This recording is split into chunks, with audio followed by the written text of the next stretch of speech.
आज हम बात करने वाले हैं माइक्रो टीचिंग यानी कि सूक्ष्म शिक्षण के बारे में कि ये क्या होता है, कैसे होता है और इसका क्या अर्थ है।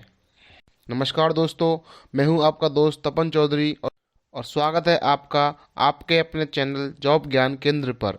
और वीडियो में आगे बढ़ने से पहले चैनल को सब्सक्राइब कर बेल आइकन यानी कि घंटी को दबाना ना भूलें, जिससे कि आपको बीएड से रिलेटेड या इस माइक्रो टीचिंग सूक्ष्म शिक्षण से रिलेटेड छोटी से छोटी जानकारी मिलती रहे।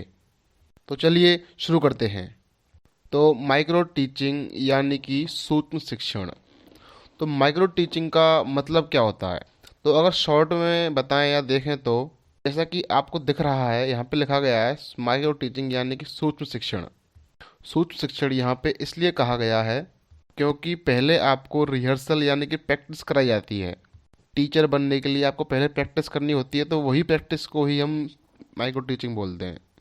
जैसे आप कभी किसी प्रोग्राम में अपने स्कूल में भाग लेते हो, तो आपको डांस करना हो, कोई फंक्शन प्रोग्राम करना हो, तो आप पहले प्रैक्टिस करते हो ना। सेम उसी तरीके से टीचर बनने से पहले टीचर को कैसे क्लास में बर्ताव करना है, किस तरीके से पढ़ाना है, उसको क्या क्या मतलब कैसे स्टार्ट करना है, कैसे एंड करना है, तो उस सब की प्रैक्टिस को ही माइक्रो टीचिंग बोलते हैं। तो आपने वहाँ पे नोटिस किया होगा कि जब भी हम रिहर्सल या प्रैक्टिस करते हैं किसी प्रोग्राम में डांस वगैरह की, तो वो हम डांस की प्रैक्टिस किसके सामने करते हैं? जो अपने साथ के लोग होते हैं उनके सामने करते हैं। ठीक उसी प्रकार माइक्रो टीचिंग यानी कि सूक्ष्म शिक्षण की जो प्रैक्टिस है वो भी हम जो हमारे साथ बच्चे पढ़ते हैं उनके साथ ही करते हैं। यानी कि टीचर बनने के लिए जो रिहर्सल कार्य है उसी को हम माइक्रो टीचिंग बोलते हैं। तो आखिर होता कैसे है ये रिहर्सल रिहर्सल यानी कि सूक्ष्म शिक्षण? तो आप जितने लोगों ने भी बीएड में एडमिशन लिया है, यानी कि आपकी क्लास की जो स्ट्रेंथ है, जितने बच्चे आपकी क्लास में हैं, क्लास में जितने भी स्टूडेंट्स हैं, इसमें क्या करते हैं कि 5 से 10 स्टूडेंट्स का एक एक ग्रुप बना दिया जाता है। इसमें जो ये 5 से 10 का जो ग्रुप होता है, ये जो 5 से 10 बच्चे होते हैं, ये एक स्टूडेंट की तरह ट्रीट किए जाते हैं। ये वहाँ बैठ जाते हैं, स्टूडेंट बन जाते हैं, और एक उनमें सुपरवाइज़र बन जाता है, और एक उनमें से टीचर बन जाता है। और टीचर बन के क्या करेगा कि टीचर बनने से पहले क्या होता है कि आपको एक दिन पहले या कुछ दिन पहले ही बता दिया जाता है कि आपको ये लेसन प्लान तैयार करना है, या आपको अपना इस स्किल को तैयार करना है। फिर आपको चेक करवा लेते हैं उसको कि अब इसको हमको क्लास में प्रेजेंट देना है। उन जो 5 से 10 बच्चों का ग्रुप है उनके सामने हमको प्रेजेंटेशन देनी है। तो फिर हम टीचर बन के वहाँ जाते हैं बोर्ड पर, और अपना जो भी स्किल है उस स्किल की वहाँ पर प्रेजेंटेशन देते हैं। होता क्या है कि आपको जैसे आपको जो सब्जेक्ट लिया है, आपके ऑप्शनल सब्जेक्ट बेस पे आप टॉपिक ले सकते हैं। जैसे मान लीजिए आपने अगर सब्जेक्ट लिए हैं, आपने फिजिक्स लिए हैं या फिर मैथ्स लिए हैं, तो आप कोई भी फिजिक्स में 6, 7, 8, 9, 10, 11, 12 कोई सी भी क्लास का कोई सा भी एक टॉपिक उठा लीजिए, और उस टॉपिक के ऊपर आपको पूरा पूरा अपना एक स्किल तैयार करना होता है। तो टॉपिक उठाने के बाद आप घर पर अच्छे से उसकी पाठ्य योजना यानी कि लेसन प्लान बनाएंगे, और दिमाग लगाएंगे कि हमको कैसे इसको क्लास के सामने, उन ग्रुप के सामने रिप्रेजेंट करना है। फिर आप जाएंगे क्लास में जहाँ पे आपने एडमिशन लिया, यानी कि आपकी जो क्लास है वहाँ पे आपको जाना है। वहाँ बच्चे बैठे होंगे, तो वहाँ पे उनके सामने जाके आपको उसकी रिहर्सल करनी है, यानी कि आपको वहाँ पे ये प्रेजेंटेशन देनी है। और इसका नाम सूक्ष्म शिक्षण इसलिए पड़ा क्योंकि जो क्लास होती है, मतलब जो एक्चुअल क्लास होती है, उसमें स्टूडेंट होते हैं 35 से 40, लेकिन यहाँ जो आपको अपना रिहर्सल करना है वो 6 मिनट के लिए करना है। तो चलिए आपको पूरा प्रोसेस समझाते हैं कि कैसे करना है, क्या होता है क्या नहीं होता है। सबसे पहले अगर आप सूक्ष्म शिक्षण करने जाते हैं, जो भी टॉपिक है उस पर आप एक लेसन प्लान बनाएंगे। लेसन प्लान बनाने के बाद आप अपने ही दोस्तों, कलीग, सहपाठी के सामने, जो कि 5 से 10 लोग होंगे आपके साथ पढ़ने वाले, वो एज ए स्टूडेंट यानी बच्चे की तरह वहाँ बैठे होंगे। उनमें से एक सुपरवाइज़र होगा जो कि आपको मॉनिटर करेगा।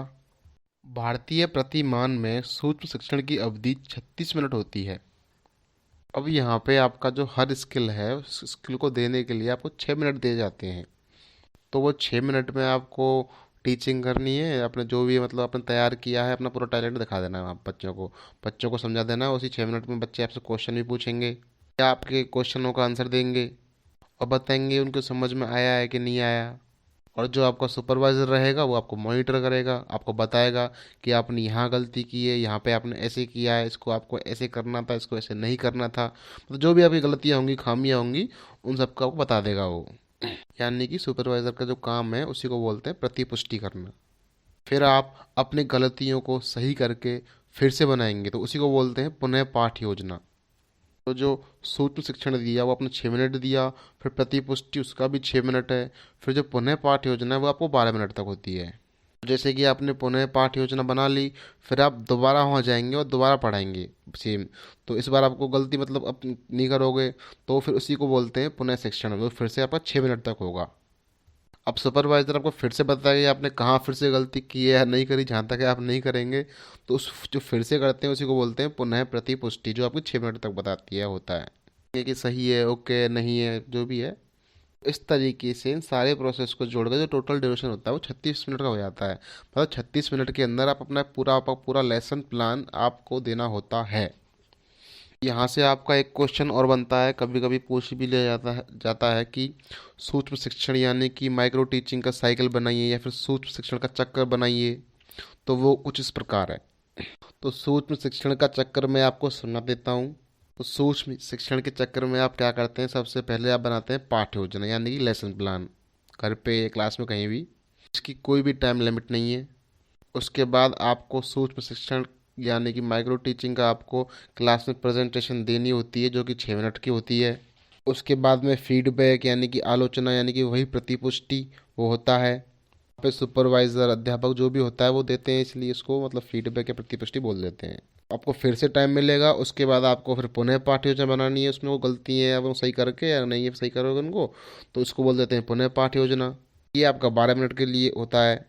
फिर आपका फिर से टीचिंग होती है, उसी को बोल देते हैं पुनः शिक्षण। वो फिर से 6 मिनट टीचिंग करने के बाद या फिर वो माइक्रो की प्रेजेंटेशन देने के बाद आपका फिर से फीडबैक होगा, उसी को बोल देते हैं री फीडबैक या पुनः आलोचना। सबको जोड़ के आपके 36 मिनट हो जाते हैं, वही इसी पूरे को लेसन प्लान बोल देते हैं। चलिए आपको माइक्रो टीचिंग के बारे में थोड़ी सी जानकारी और दे देता हूँ। ये जो माइक्रो टीचिंग यानी कि सूक्ष्म शिक्षण है, इसको सबसे पहले स्टैनफोर्ड यूनिवर्सिटी के द्वारा इंट्रोड्यूस किया गया था। वो भी 1961 में। और इसको सबसे पहले फाउंड किया गया था, इसके जो फाउंडर हैं वो अपने ड्वाइट डब्ल्यू एलन हैं। और इंडिया में इसको पहली बार इंट्रोड्यूस किया गया था डी तिवारी के द्वारा।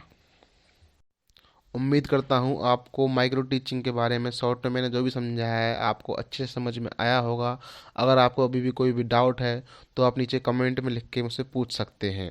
वीडियो में यहाँ तक बने रहने के लिए बहुत बहुत धन्यवाद। मिलते हैं और किसी नई वीडियो में किसी और टॉपिक के साथ। जब तक के लिए जय हिंद, जय भारत, राम राम। आपका दिन शुभ हो।